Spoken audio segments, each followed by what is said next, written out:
Hey everybody, my name is Concepcion. I'm a photographer, educator, and the author of The Enthusiast Guide to Lightroom, 55 Photographic Principles You Need to Know. This series is designed to give you tips and techniques that are going to make your work better and make you work faster inside of Lightroom.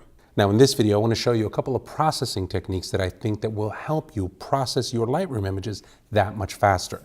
Let's go back over here to this one shoot that we did of my buddy Mia McCormick. So we have these pictures here, right? I'm going to take a look at this one picture. And let's say, for example, I want to do some develop changes to this. I'm going to go to the develop module, and inside of here, I'm going to add a little bit of contrast.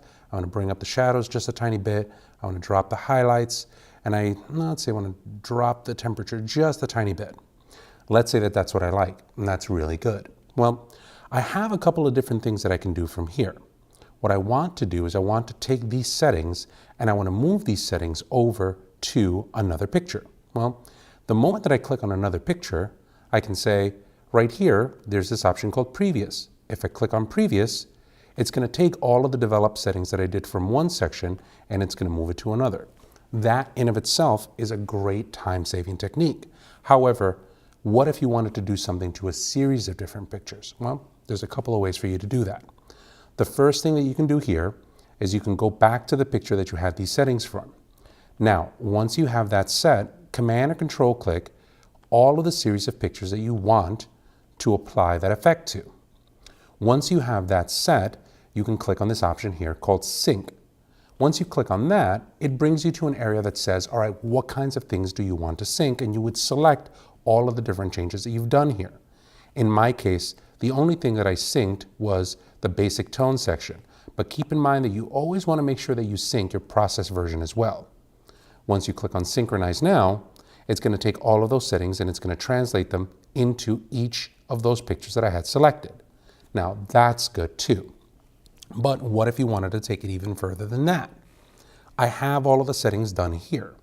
If you want to do them all at the same time, you could Command-click a series of pictures, and you'll notice that when you have them Command-click held down, you have this option here called Auto Sync. If you click on this and you turn it on, anytime that you make a change in one, it's going to make a change to all of the pictures. So if I drop the exposure, all of them get dropped. If I increase the exposure, all of them are going to get increased as well. So that's yet another way for you to do it.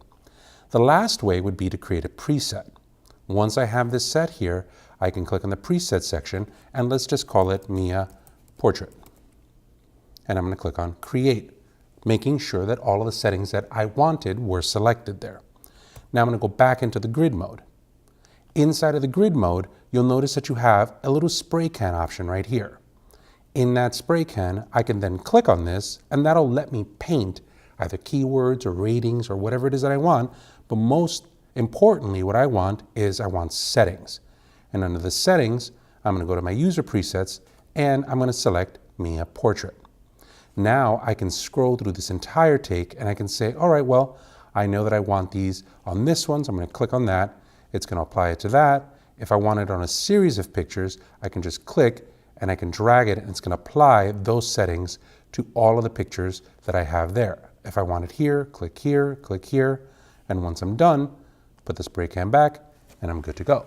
So that's an easier way for you to get in and out of developing pictures and making it a lot faster for you. If you want to see more techniques on how to be able to manage stuff inside of Lightroom, make sure you take a look at my book at rockynook.com, The Enthusiast Guide to Lightroom. My name's RC, thanks for watching.